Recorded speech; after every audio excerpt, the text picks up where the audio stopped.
dicukupi sakmene wae ya ndak anggone awak dhewe iki oleh senang-senang. Ayo saiki pangunggahane dicepakno ndak Cahyo. Heeh. Pripun Ndarayu? Mboten usah. Nggih, Pun. Iki ngene ya, Bu. Pripun, Ndara? Kowe ning Taman Kaputren kene, aku tak maraksan marang Kanjeng Rama. Ngoten. Yo. Nggih. Ya wis, aku njaluk pamit ya, Bu. Nggih, Ndara. Atas-atas ki, Ndara, nggih.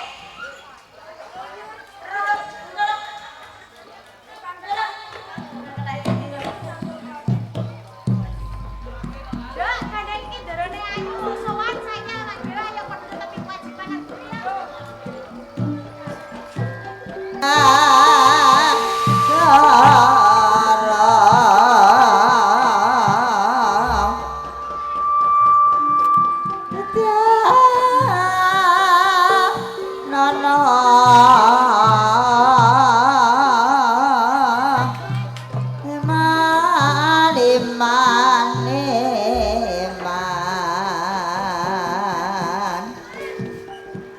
Setia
Injih dawuh katimbalan Kanjeng Rama. Kapolo mangsa bombong sadurunge. Aku ngerti swanira ning pendopaku. Ing kono tansah kepengin nderekake pun Rama ngembat bojo remetu kae. Apa becik swanira? Pikantuk berkah supangestu panjenengan dalem. Anggen kula marak swan boten wonten alangan setunggal menapa. Ing boten katalupin ingkang putra ngaturaken sembah sugeng Rama. Iya, tak tampa gawe bombong sadurunge. Lah kowe piye? Kepareng matur Kanjeng Rama. Sawang kula menawi kaliyan sami kala boten wonten alangan rupit kok. Syukur. Lamun toh sowan urip Raja-Raja bae. Ing kono kalih kersa. Contoh kang rayu. Wis to aku. Kakang Rio Prabu. Pangandika dalam sinuwun Prabu Brawijaya. Kepaing para Hastonayaka Praja Majapahit kang sumaweku. Kepiye kahanan Majapahit Kakang Rio Prabu? Sinuwun santenipun kumatur ngersa penyandalem. Pangapunten ageng tunggalipun kula kanjeng. Iya.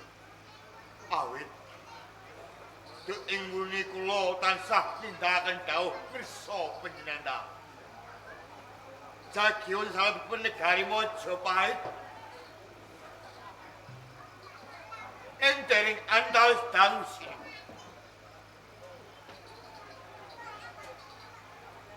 Wonten gerumulan para pati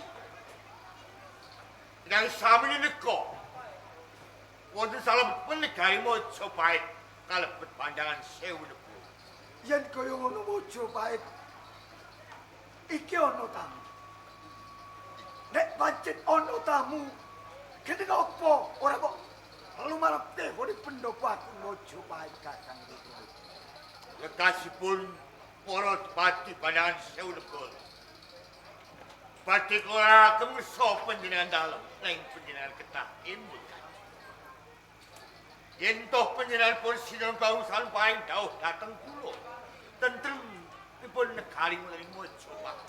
Mestine kaya ngono mergo kowe warangka praja golek Majapahit. Pikajianipun para pati kula wau. Ingkang kepengin sanget nglamar kalih putra panjenengan. Panjenenganipun Kusuman Ayu Sekar Kenong. Yen kaya ngono kepengin nglamar kelawan putraku Sekar Kenong. Ing kono aku wis nate jauh marang jeneng sira. Kebaing satriya ing kono tansah katolak dening putriku Sekar Kenong.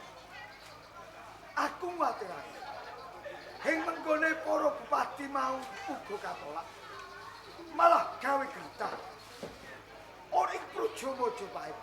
Kuwi tanggung jawabmu, Kakang. Brahmana saking menika sinuwun awrat kula ngemban dawuh dhateng panguwas dalem minangka petengipun negari wonten Majapahit.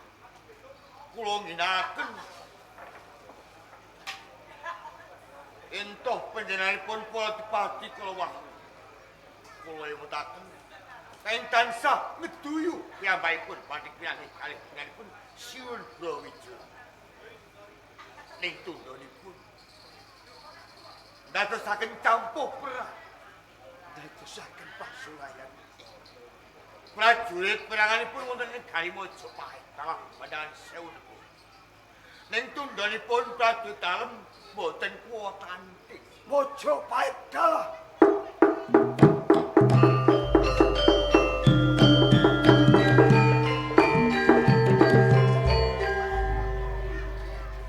Apa pancen cukup sewenanggonku ngayomi Sinuwun Majapahit?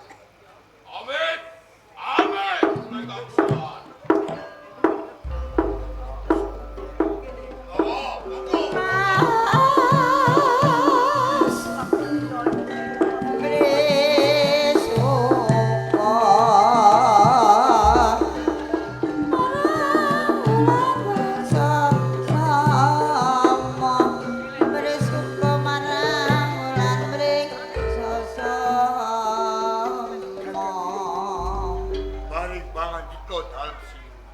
Dereng dangu anggen kula rembugan kalian panjenengan kapara wonten swanipun.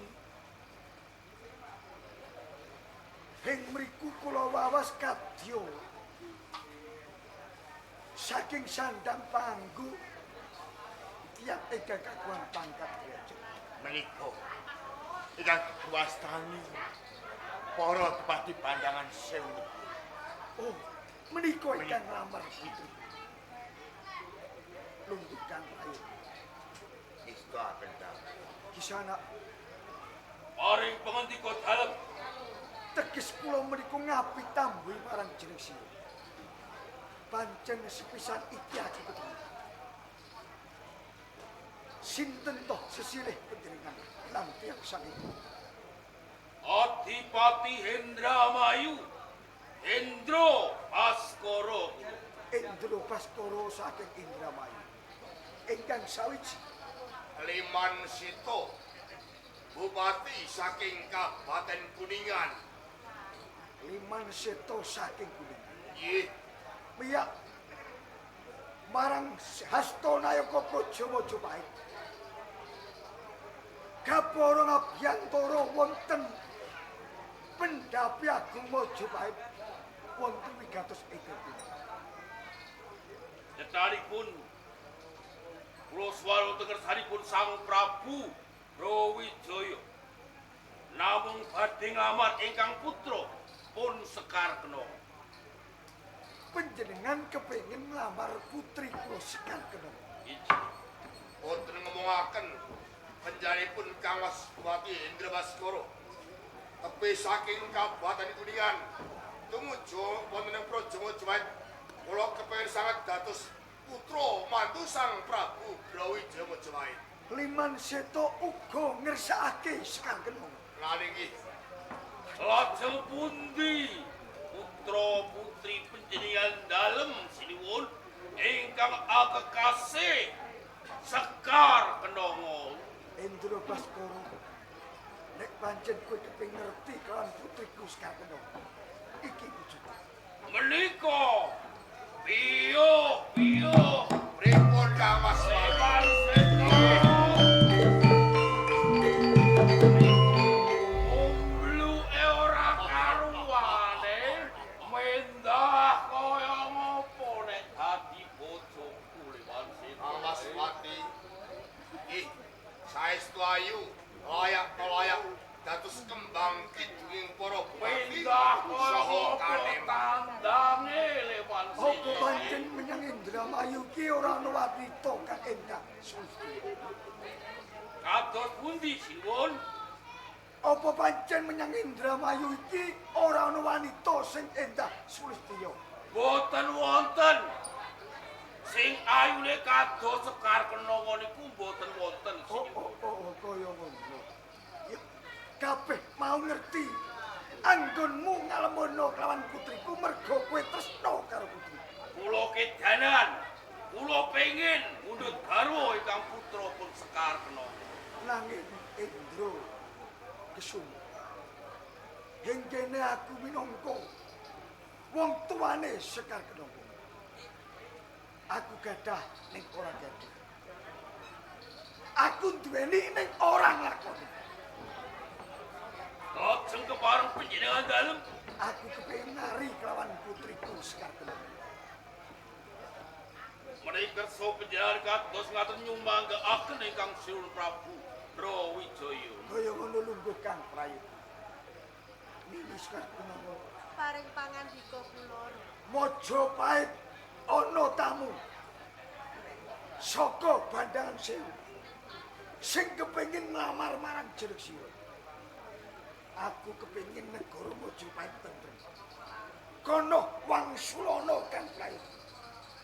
Pintu kersanipun Kanjeng Rama kados katen. Kula ingkang badhe maringi pawangsulan kalian para hadipati saking Sewu Negari Rama. Iya. Ayo Sekar Kenongo age Wangsulana. Mesti kowe gelem, Kowe ngajak model piye lak turuti,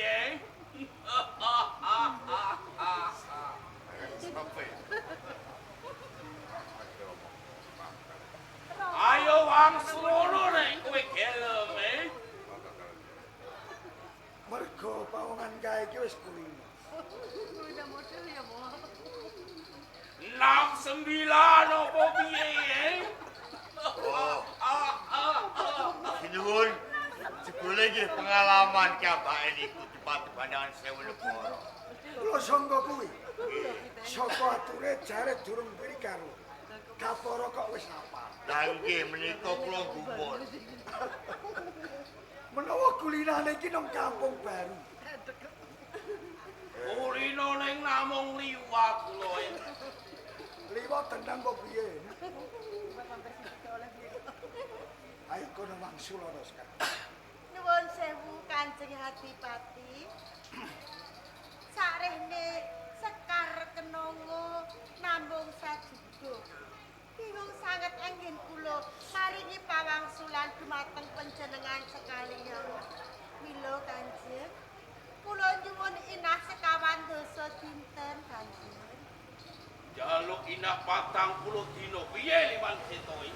40 dina. Kang Waswati Sekar Kenongo nampa katresnan kula sampeyan nanging duweni tempo suwening 40 dina. Saguh apa ora kuwi? Kang Waswati napa melih namung 40 dina. 50 dina kula saguh nganti piwangsulaning Sekar Kenongo. 50 dina kowe saguh. Nggih. dina sagui. 100 dina aku saguh ngenteni Sekar Kena. 200 dina aku saguh ngenteni wangslaning Sekar Kena. Setahun tak ngenteni kowe ya. Sak matine kula saguh ngenteni. Gawen rapi. Jane iki Jarang barang apa apa? piye? Ya santene ngoten iki wae. Sing baku Sekar Kena. Ha perkara iki kok nyang-nyangan. Kutha niku ora kelakon duwe bojo. Suwe ora apa-apa. Iya. Mergo kowe duwe rasa tresna. Injih sinuwun. Saiki wis keprungu saka piwangsule Sekar Kena. Mula sangka kuwi tak jaluk. Rantineng 40 dina menyang ampene Mojopahit. Napa boten dipun keparengaken nginep rumit teng mriki riyin? Iya, Nginep ngantos 40 dina nginepe nang endi? teng kamare Sekar Kena. Sampeyan iku sembrono Kang.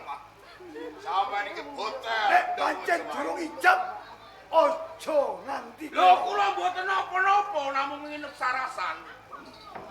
Aku kuwatir biasane nek nginep iki lali.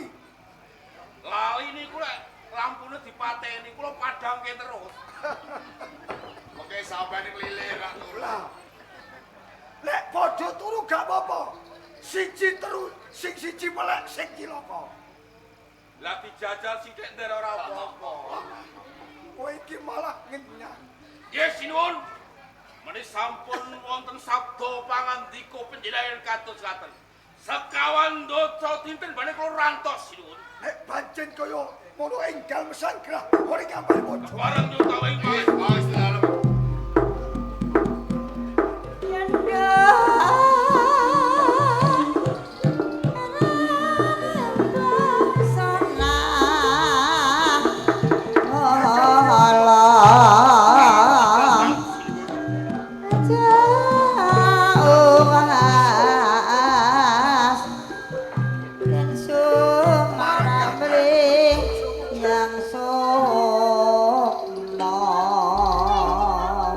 Bupati Badangan Sewu Negoro. Mengkone ora ganti ngranti bareng putriku Sekar Kena. Negara Mojopahit dadi ajale peperangan. Mboten ngemongaken Sinu Prabu Wijaya. Nganwatosaken sedaya tundhaipun para dipati kula wau. Kowe wae kudu kebak ing kaprayitnan. Utusan prajurit sing gamping-gamping supaya jaga wong Mojopahit. Kepareng istaken dawuh panjenengan.